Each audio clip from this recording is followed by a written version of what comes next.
Hi, everybody. It's Kathy, dietitian from Highland Primary Care Network in Airdrie. And I had a request for a shorter video on mindful eating, which is really hard because it's one of my favorite topics and I love to talk about it. I'm going to do my best to pack in the best bits of mindful eating and strategies to get you started in the shortest amount of time possible. So I'm calling it a bite-size piece of mindful eating. So I hope you enjoy it and we'll get started. So what we'll talk about today, really quickly, a little on what is mindfulness, and then what is mindful eating, and then a few things that need to be in place just so that you can set yourself up for success.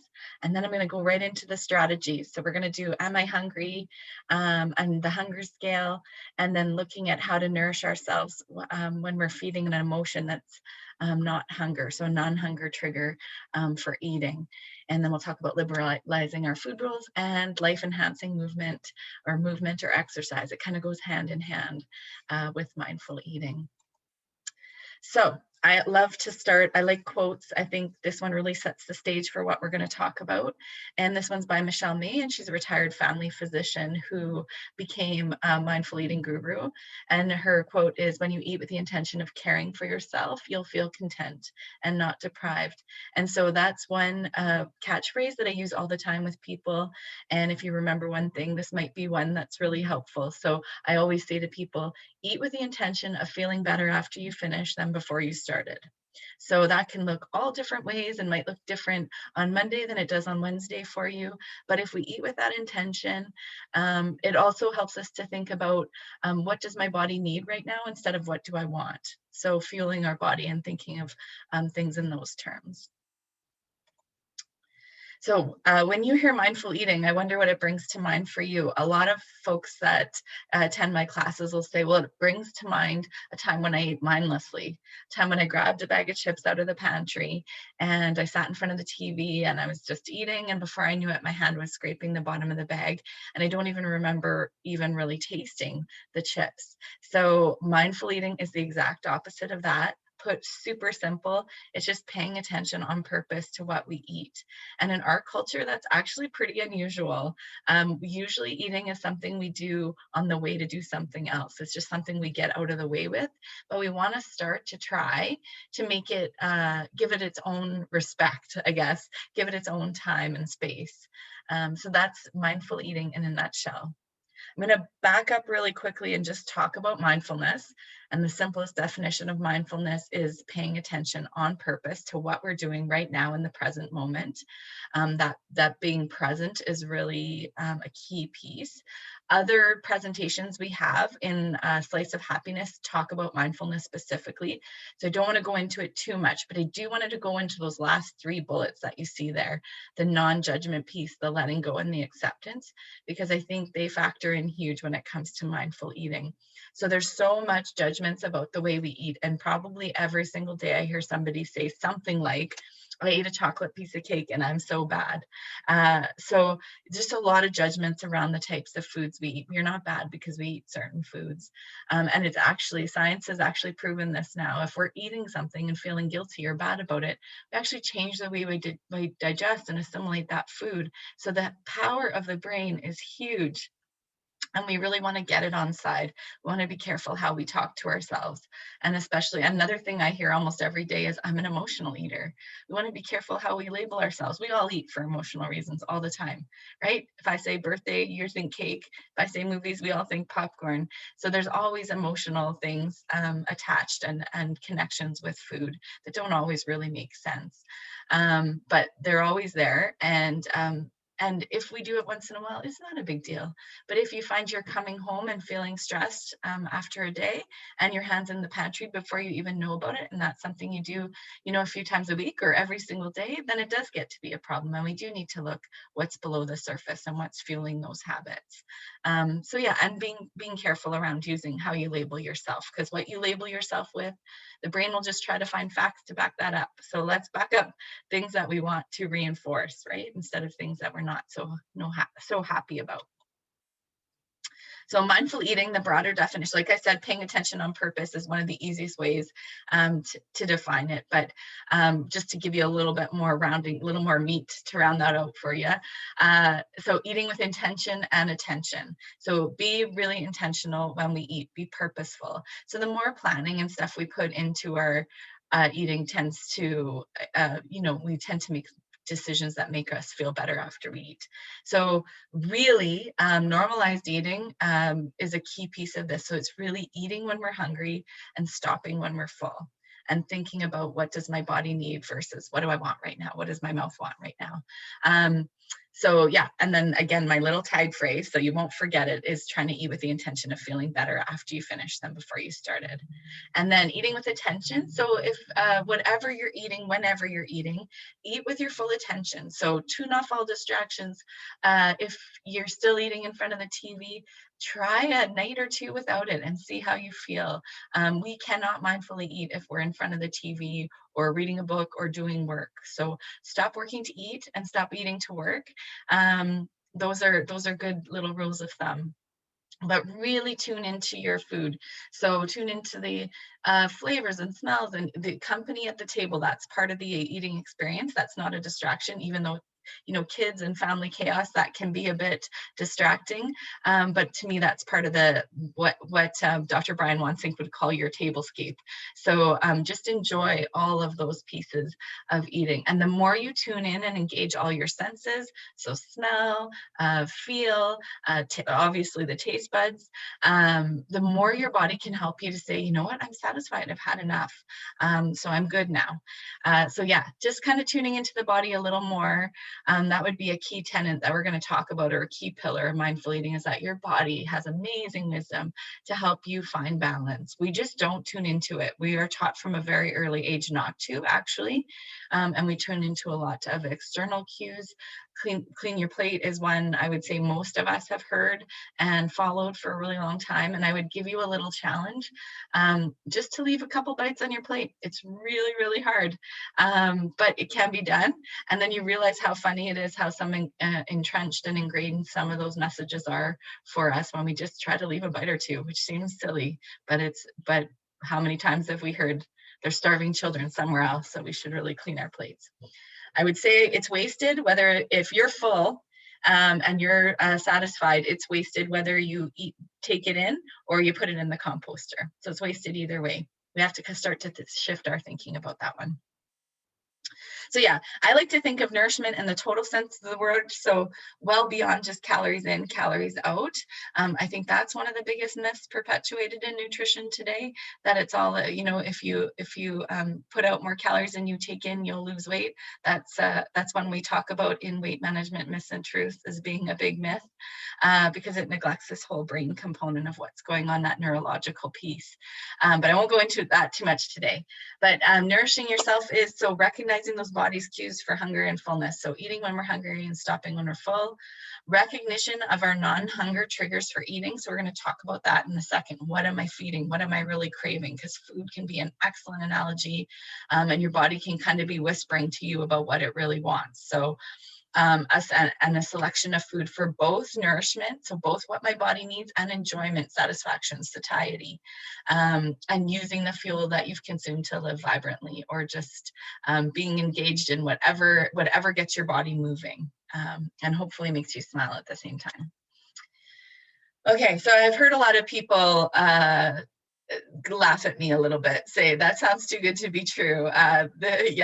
This dietitian is out there a little bit, but it does sound maybe overly simplistic in a way. It can be very liberating and freeing for sure. Sometimes people get instant wins with it and say it feels like coming home, but it does require a big shift in how we're thinking about food. And it also requires you to think about why we eat the way we do. So just changing our habits, that's kind of what we see, the tip of the iceberg. But mindful eating actually starts us looking below the surface to see what actually fuels our decisions and our eating behaviors. And that can be really difficult for some people. And also that message about how to nourish that certain emotion that we're feeding. So say it's stress. that can be difficult to kind of say, how can I actually take care of myself when I'm feeling stressed? What should I actually be doing for myself here? We're not taught that in school. That would be an excellent skill to learn. And it's something good to just continually ask yourself, what do I need to do to take care of myself right now? Yeah, that's a good way to practice some of the nourishment, or nourishing ourselves in a different way, for sure. Yeah, so I do think it's the harder work, to be honest, to look below the surface and not just the tip of the iceberg, but to look below the surface. And yeah, and definitely just one more time, that life enhancing movement goes hand in hand. So we are meant to move, and we should be moving in a way that we feel is fun and that we do just for the fun of it, whether or not it had health benefits. Okay, so set yourself up for success for sure.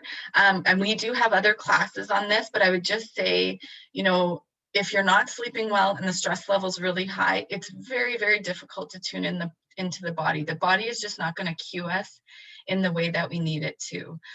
When the stress level is high and the sleep is low, we have lots of shifts in our hunger hormones and our satiety hormones, so ghrelin and leptin for two. And it just really makes it very difficult to mindfully eat. So we do have classes on our YouTube channel, and we offer virtual classes on sleep. And we also have one on stressing well. So if you think those are problems, I urge you to take a step back and look at the bigger picture and take some time with those videos. The other thing I would say, mindful eating requires a big focus on just the healthy behaviors and letting go of the number on the scale. And this is another thing I talk about, just setting ourselves up for the best chance of success, in a class called Weight Management Myths and Truths. And on the YouTube channel, they're in 2 parts. So you can check that out if you want a little bit more there. But mindful eating would be requiring that we're fueling our body. So smaller meals more often, or regular meals at regular times, actually probably is more accurate. And that would give our bodies the best chance of cueing us. And then we can tune into eating when we're hungry and stopping when we're full. I would also say, as I sort of alluded to when I was talking just about mindfulness, self-acceptance is huge here. So whenever I've seen people make shifts, and I have seen people make huge shifts with their relationship to food and eating, making it more pleasurable and not a chore. But it started with just being happy with where we are right now. So not, when I lose weight, I'll do this, or when I lose weight, I'll do that. It started with, there's no better time than right now to be happy. I like all these things about myself. I'm starting to shift that around. As humans, I think we love to hate ourselves into change. We love a 30-day challenge, even if it really feels, it hurts and it makes us sore. But in all honesty, I've seen the biggest shifts in people when they've nourished themselves into change. So when they've really taken care of themselves. And just think about that. Like, think about looking at yourself like your own best friend. And if you saw your best friend doing a 30-day challenge and kind of hating herself or himself into change, what would be the advice you'd give? We often give other people way better and more compassionate advice than we give ourselves. So consider that. That's huge. That's a class on it to itself, is accepting ourselves, and a little self care and self-acceptance. But definitely, if you need some more supports in that regard, we'll talk about where you can go at the very end. So reframing how we think, for sure. I'm already starting to try to get you to shift your thinking. And this just reminds me of when you're stuck in a traffic jam, and a Deerfoot always resonates with me if you're stuck on Deerfoot. And what is really helpful is those signs. Aren't they helpful? That say 15 minutes to Anderson. And then you can just relax and you say, oh, 15 minutes to Anderson. So I'll just turn the radio on and I'll sit back. But if you don't know when you're getting out of it, it feels so tight and so frustrating, and you can just get yourself all worked up. And I do feel that exact same feeling of tightness and feeling like things are weighing physically on people when they come in to see me and they say, you need to help me. I need to lose this weight. It's just a little bit like feeling too tight and feeling like we're weighing ourselves down emotionally with how we're thinking. So I used to be quite anxious flying, and when I started meditation, I actually got got away from a lot of those anxious feelings and thoughts. And one time I was going up in a plane, which typically had made me quite nervous and anxious in the past, and I felt really calm. And I just had this wonderful feeling of, like, in seconds, how everything looks like these perfect little squares. So it doesn't take long if you just pull yourself back a little bit from the situation, much like if you were in the traffic jam and, like the signs say, or like if you just pulled up in a plane, you could see, you know what, it's clearing a little bit. It's not such a big deal. So that's what I'm urging people to do with this whole feeling around food and eating, is just step back a little bit. I once had a client say to me that this, once she sort of started to see clearly, she said it felt like for years I had been looking at the situation with rocks over my eyes and I couldn't see anything else, and I lost perspective. And she actually noticed that a lot of things she was missing, enjoying her grandkids. She was obsessing so much um, about, you know, weight and what she should eat and what she shouldn't eat, and good foods and bad foods and all these kind of messages she was giving herself, that she was missing some of the really beautiful parts of her life. And once she sort of got perspective, it just really changed everything. So urge you to take a step back, urge you to be your own best friend, and take a look at things and see where you are right now. One of my favorite quotes is strive for progress, not perfection. And it's something I really have to tell myself all the time too. Give myself a little reminder, because as humans, we're such all or nothing thinkers. And we just, with mindful eating, it's not something we're going to go on and off. We just want to think about small changes we can live with for our lifetime. Things that make us more comfortable and make food and eating more pleasurable and not such a chore. So I mentioned this already. The basic beliefs in mindful eating is that your body is amazing and that it has amazing wisdom to help you find balance.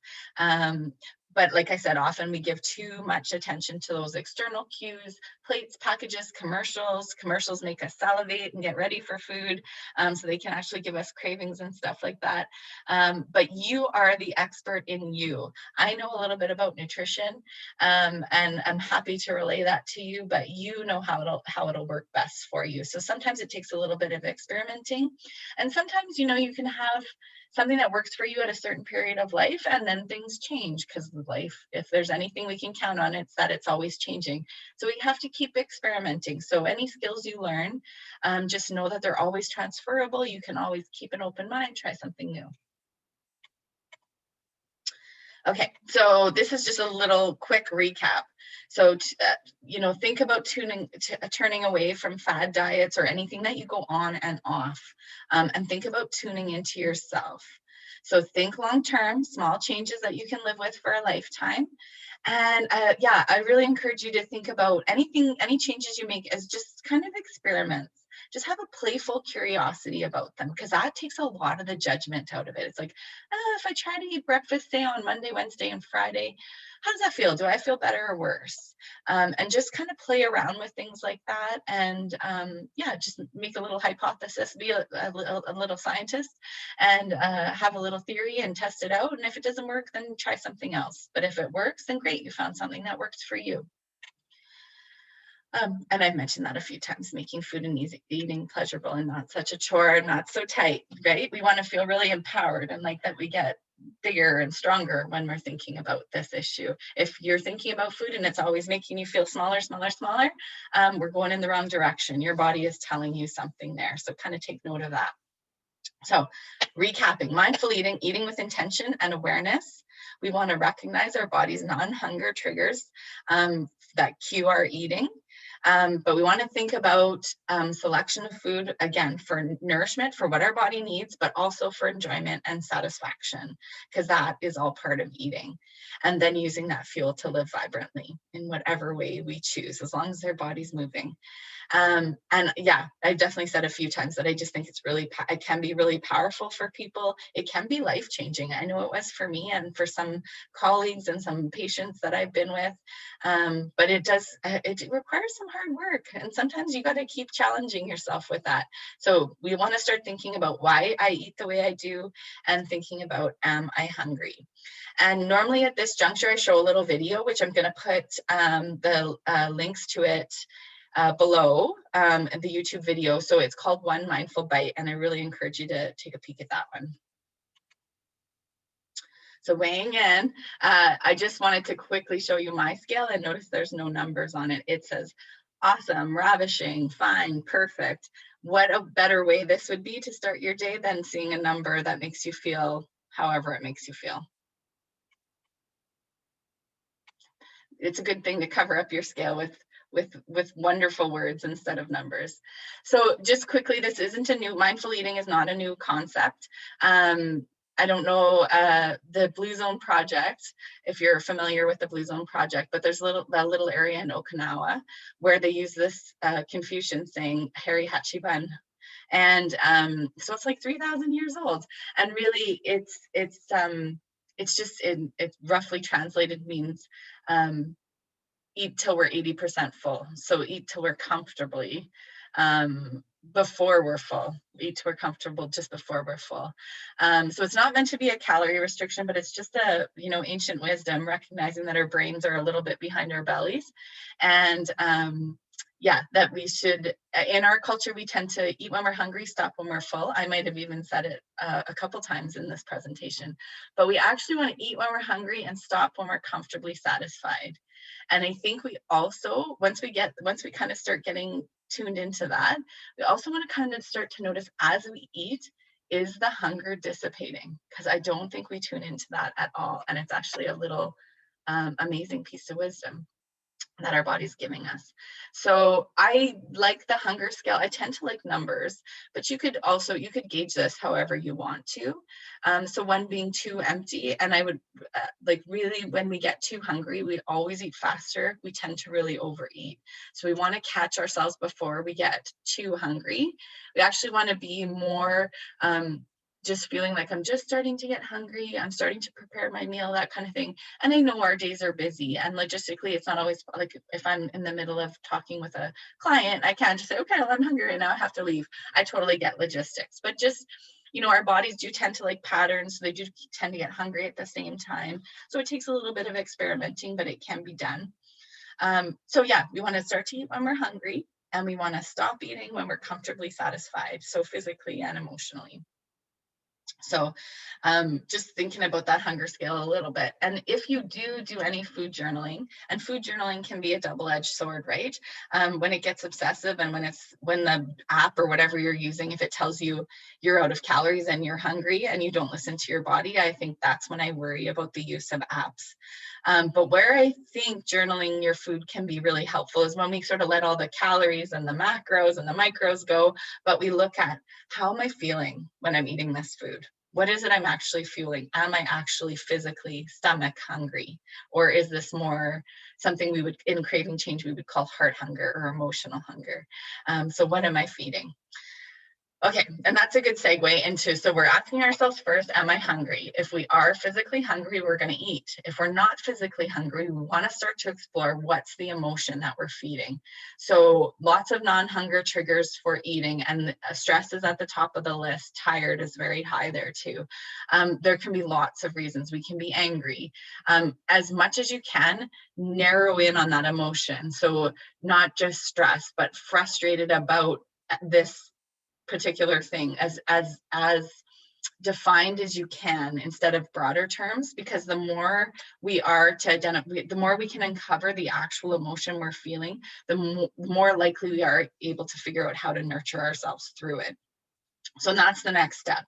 So when I'm feeling, for example, stressed, what is a better way to nurture myself? And this takes some brainstorming. It's very individual. Everybody's going to have different things that they do, but I would just encourage you to explore. If you've never done art before, try different creative pursuits. Try moving your body in different ways. Try more supports. If you had things that you did as a kid that you always really enjoyed, that's a place to look to start to uncover. So it's not just having a bubble bath. There's lots that goes into self-care, although a bubble bath might be a self-care thing for some people. Some people, it might be going in their garden. Some people might like to sit. Some people sit outside somewhere.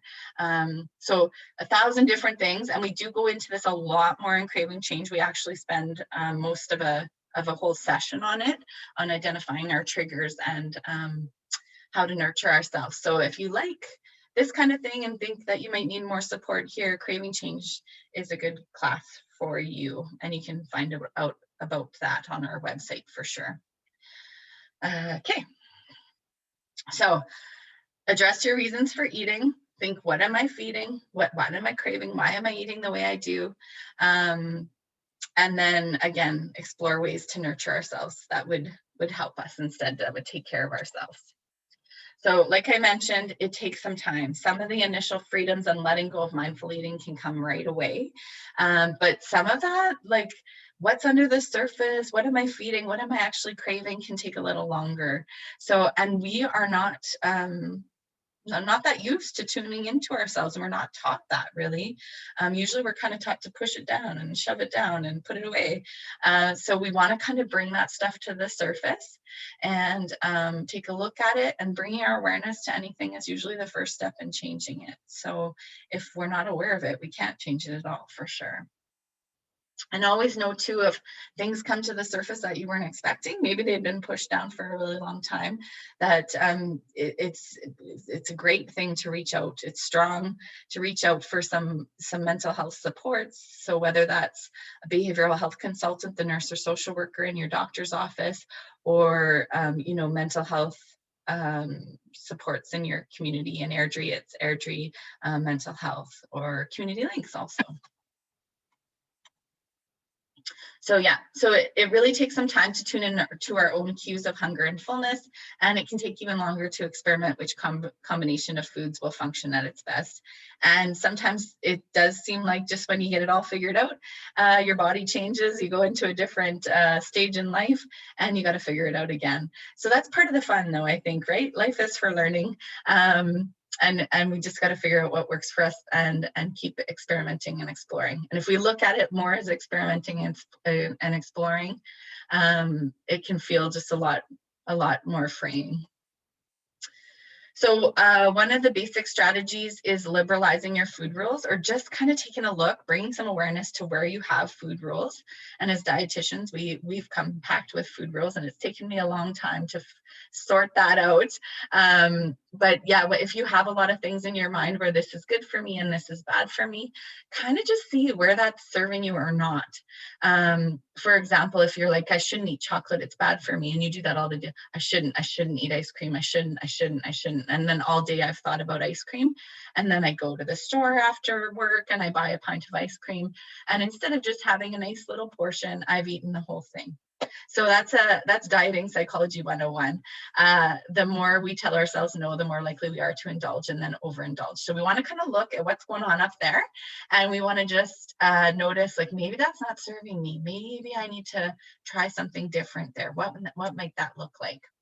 So just take a look at how you're doing on the big picture. What's your energy like? What's your cravings like? What's your moods like? How are you sleeping? What the stress level is? How much stress are you putting on yourself? So is the problem or is you're thinking about the problem? Is something I like to say. And yeah, so just kind of noticing at first is really amazing. If we can just kind of bring some awareness to what our thoughts are doing. And then the next step would be deciding if we really want to follow that thought, or maybe we'll take a different train of thought. So I love Evelyn Tribole and Elise Reich, and I'll put up their book at the end called Intuitive Eating. And one of her quotes is, if you don't love it, don't eat it. And if you love it, savor it and really enjoy it. I think if we ate more like this would solve a lot of problems. So yeah, just kind of keep that one in mind. So if you love it, like I mentioned, tune off all distractions. Usually the first 2 bites, the taste buds go a bit bananas, and they really, it's just so flavorful. It kind of explodes in our mouth. And after that, it kind of dissipates. And then we do notice that the speed of people's eating increases, which is really kind of interesting. So just kind of check that out with your own self. If you have a food that you consider more kind of quote unquote indulgent, like say it's ice cream or chocolate or potato chips, really, yeah, I want this. I'm going to talk about rating a craving right away. Decide that you want it, then really tune into it. And you'll notice with things, especially sweet things, that the sweetness dissipates really quickly. So maybe you'll feel satisfied with less. But I encourage you to take small bites, really enjoy it. If you're feeling guilty about it, then we really got to explore that. It doesn't make a lot of sense. And then remember, if we're feeling guilty about it, we're actually changing the way we digest and assimilate it. So if we're eating something and feeling bad about it, we can actually make it bad for us. So we don't want to do that. We've got to explore, why am I feeling guilty about this? What's in my head? And is there some pieces of this that I can let go? And remember that any little piece of our thinking that's holding us back that we manage to let go of, it only leaves space for good things to come in. So any little bits of our thinking, we don't have to change our whole mindset overnight. Just, I can let this little piece go right now. So I just mentioned rating a craving, which is actually one of my favorite strategies. So rating a craving is just a little self-dialogue. So as adults, we often make the mistake of trying to shove a craving away. Oh no, I shouldn't. So that actually engages a part of the brain called the default network. And it's a little like a dog with a bone. It's like, yes, you want it. No, I don't. Yes, you want it. It's like a rebel 12-year-old or 13-year-old. So we want to kind of try to bypass that part of the brain because it really isn't serving us at all. So with rating a craving, the first thing I encourage people to do is embrace the craving. If your body's telling you something, why don't we listen to it instead of trying to shove it away all the time? So where do I feel that craving in my body? What is it I actually want? So your voice in your head won't sound like mine, thank goodness. But I'm just giving you an example of how I might talk it out, but you'll say your own things that make sense to you. I'm looking for that sweet, creamy texture of chocolate, something like that. And just kind of dialogue it with yourself and say to yourself, I like numbers. So I like, is it a 7, 8, 9, 10 on my craving scale? Michelle May would say, do I really, really, really, really, really want this? 5 reallys. So whatever makes sense to you, right? Try things out, make them your own. Maybe you'd come up with a different system completely. Feel free. Anything you hear from me, you have complete liberties to take it and change it and make it your own, because everybody has different ways of thinking of things. These are just some concepts to get you started. And really things that I've noticed that have worked for people, but it doesn't mean they can't be altered for sure. So 7, 8, 9, 10 on my craving scale. Oh, that chocolate right now, that's a 10, right? We're talking that out again. And then I'm going to sit down, I'm going to take a reasonable portion. So it doesn't have to be a whole lot. I always know if I want to go back, I can. So just take a little bit and I'm going to turn off all my distractions and I'm really going to pay attention to this food. And I will put in the chocolate meditation. So it's really the best meditation that there is. And I'll put in the link so that you can try that out. It's on From Finding Peace in a Frantic World, the chocolate meditation. So the link will be available to you at the end. So just and then rate each bite. So unwrap the chocolate, enjoy the smell of it, put it in your mouth, let it melt. That's a 10. That really tastes good. I'm really enjoying that. And then notice as you go on, the sweetness will really dissipate. It may, that's just a 5 now. I'm actually, it's not as good as I think I'm satisfied. And maybe you'll wrap it up and put the rest away. Or maybe you'll eat that portion and be satisfied. Or maybe you'll want just a little bite or 2 more.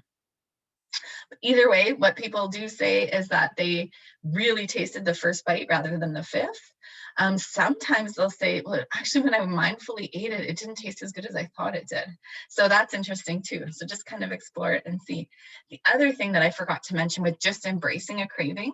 So instead of engaging that, like I mentioned, that default network, that dog with the bone piece of the brain, sometimes just exploring a craving and saying, where do I feel that in my body? And what does it feel like? Just getting kind of gently curious about it.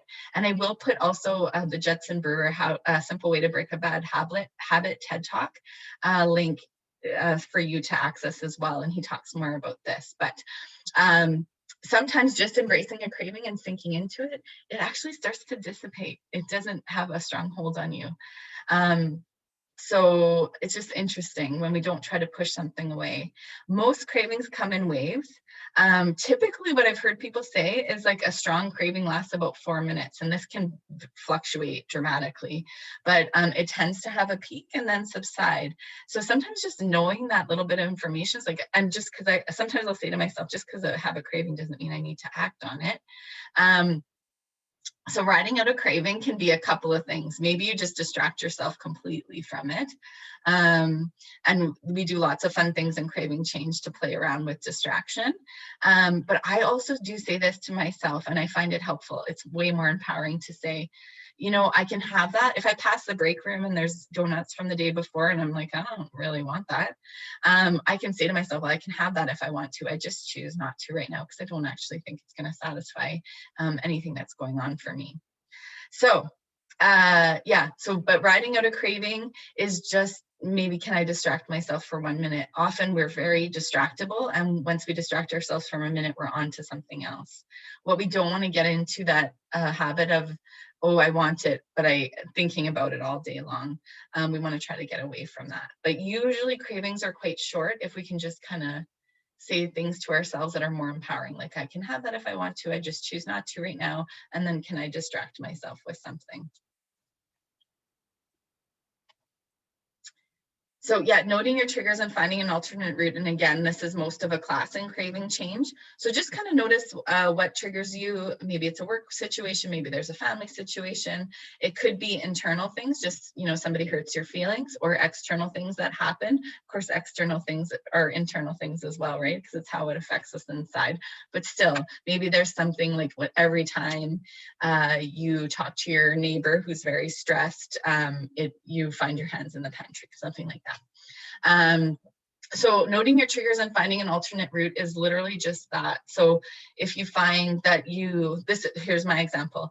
When my girls were little, I would put them to bed and be exhausted. And then I would get up and make their lunches. And I found that I was putting things in the lunch kit and putting things in my mouth. And that body's kind of physiologically, when it's trying to stay awake, it'll probably cue you to eat, which is why sleep is really important. So there was a physiological piece going on there, but I definitely wasn't hungry, and I definitely didn't need more calories. It was just that I was tired. And so I decided that here's the rocket science piece, right? When I'm tired, I should just sleep, and I need to find an alternate route, an alternate time to make these lunches. And so the girls and I decided together, when we make supper, we'll make our lunches. And it was actually kind of a win-win all around. So there's that.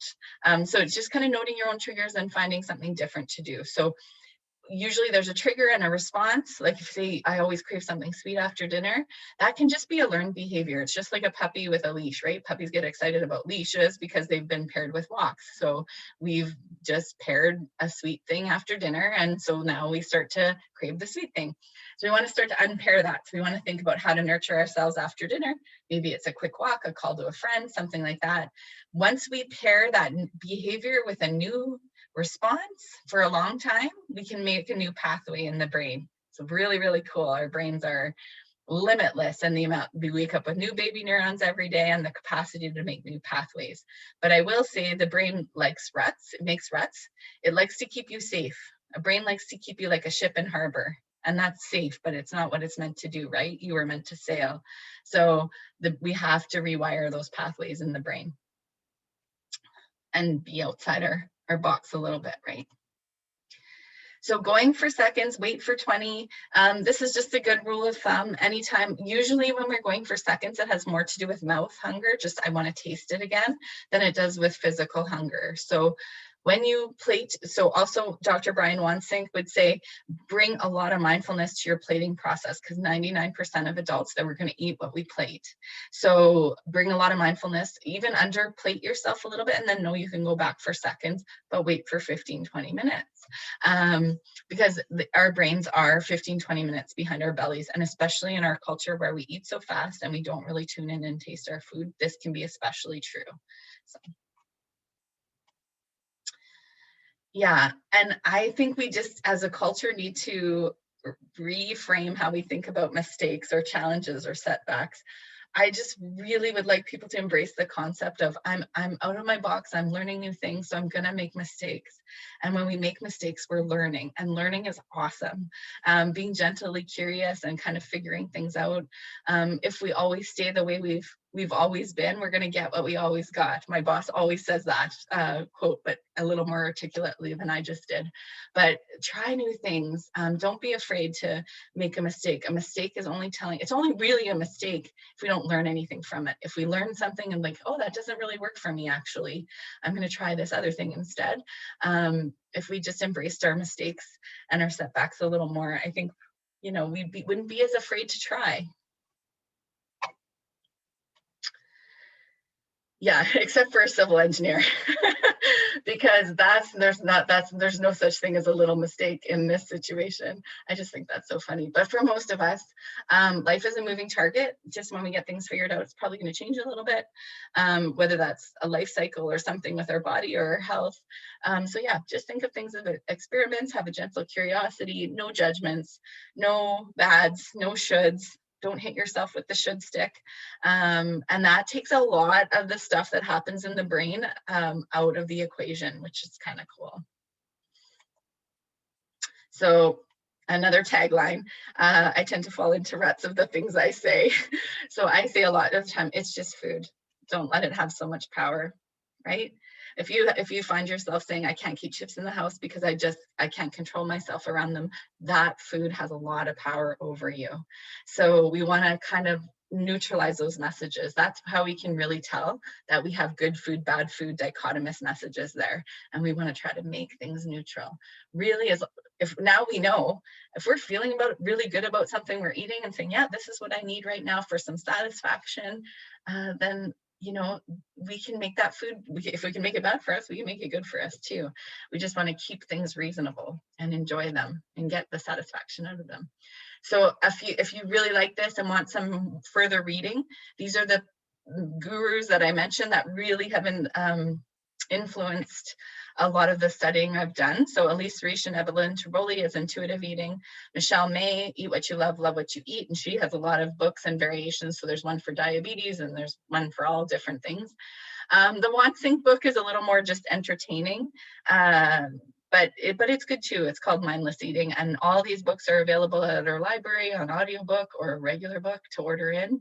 And yeah, check them out and see if it would be something you're interested in. And then some more resources. Intuitiveeating.org is Elise Reich and Evelyn Triboli. AmIHungry.org is Michelle May. And then I'm going to put these links for One Mindful Bite, the chocolate meditation, and how to break a bad habit underneath the video so you can access them. I really encourage you to do that because they are very, very good. Yeah, and then I started with a quote and I'll end with a quote that I really like, and that is, food and exercise were never meant to be a means to control how your body looks. Just let that sink in for a second. Food is for nourishment, pleasure, and social connection, and exercise is to maintain a level of physical and mental health. And I just encourage you to do that shift in your mind.